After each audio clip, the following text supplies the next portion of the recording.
We keep talking about police officers should do things that are decent, that we need more good cops in the world. We need officer friendly. We need community minded policing. We say this, and I get criticized a lot because people have a big misunderstanding about me. I do not bash cops, I bash bad cops. I do not indict good cops. I indict in the court of public opinion bad cops. That's what I do. There's a good cop in the world. He's out of Syracuse. This good cop is now suing his department for discrimination.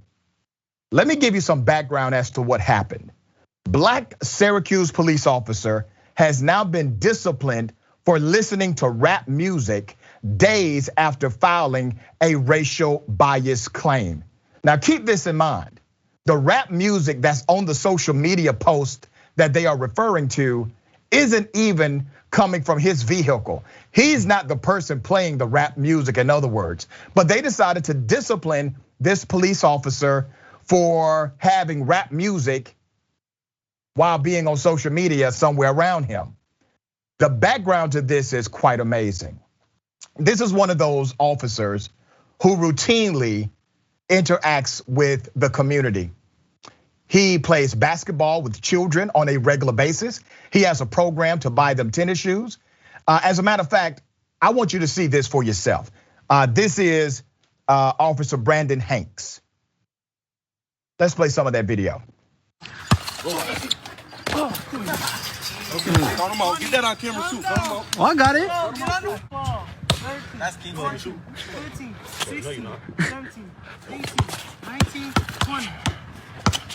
Come on. Too easy, man. Too easy. Oh. No, give me the left for real. Oh. Not want to go in. Make sure you got it. Give me one. Oh. The man got skills, son.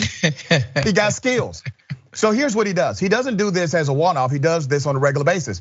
And if one of them can actually beat him in a game of basketball, he literally purchased shoes for them. But he is well known in that local community as being the liaison, the bridge between the community and law enforcement. Now here's what happened. He was up for a promotion. He's up for a promotion and his captain denies him of the promotion. And then his captain puts in writing, the reason we're denying him for this promotion is because he is gang affiliated, is a narcotics trafficker, and listens to rap music. I kid you not, ladies and gentlemen, this was put in writing by his captain to deny him of his promotion. Now just think about this. You have a captain of a police division saying that you deal drugs, that you are gang affiliated. Now they're not trying to indict you, they're not investigating you, they're not trying to arrest you. He just put it on the report, put it in writing in order to stop you from advancing. You see, this police officer represents the new face of what police officers should be. And I'm sure he is going against the grain, not just in the community, but also inside, based on the commentary that we see around this police officer. Let's bring up another one of those pictures. The police officer tying the shoe of the young man. Remarkable picture. Now see, he didn't do that for a photo op because according to the narrative, he does this all the time. This is just who he is. A high profile black police officer who filed a Syracuse racial discrimination claim last month was reprimanded days later for posting a video that included him listening to rap music. The reprimand came 6 days after Syracuse.com did a story about this legal action against the police department. Now, Officer Brandon Hanks, a hometown cop once seen as a bridge between the department and the black community, is accusing the city of retaliation too. So they get him first on stopping him from advancing, stopping him from receiving a promotion, putting something so egregious in writing that if true, he should be arrested.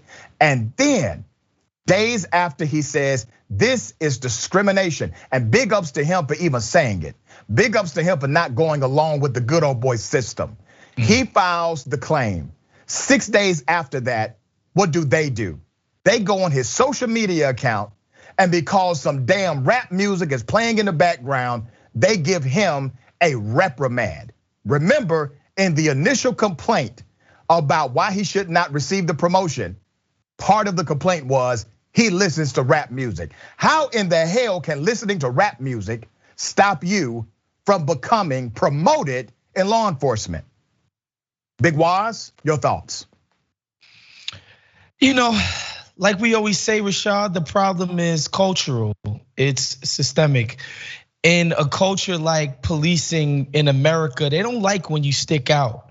They don't like cops making celebrities of themselves within the community by just being a human being to the people that they police, by making themselves apart from the department that he represents. They're not gonna like that. So when you try to empower yourself, you try to move up within the ranks, they're gonna be like, here's a guy who doesn't fall in line. Not here's a guy who's doing his job as well as he possibly can. It's here's a guy who sticks out from the rest of us, and we have to stamp out dissent at every single turn, even if we go as so far as to accuse one of our own of committing crimes, whether it be drug dealing or being gang affiliated. Now, I will say this one last thing, Doc, and I'll hand it back to you.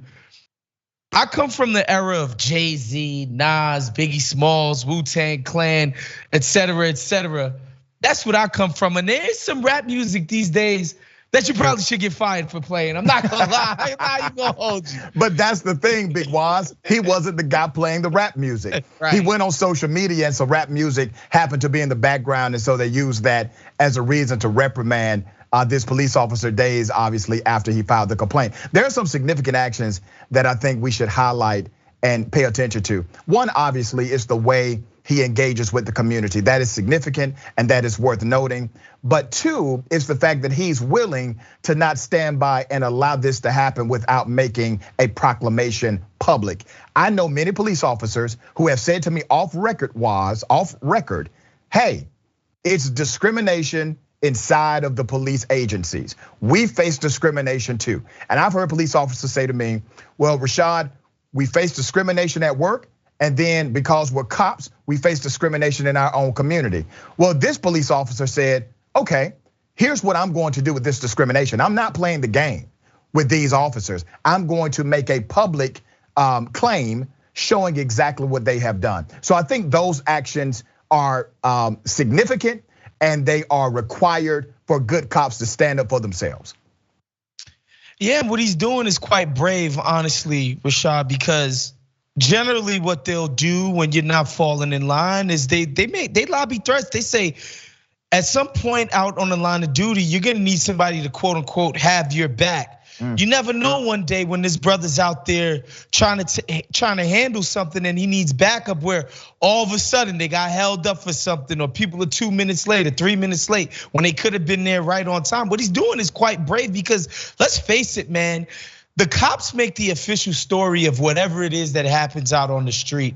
And if something were to happen to him out in the line of duty, God forbid, they could easily just be like, look, there was an ice cream truck, there was this, we couldn't get there. Like, so he's doing something that's quite brave, publicly going against the guys that he works with. But you gotta respect it, because he's standing on something that's righteous. Quite fascinating.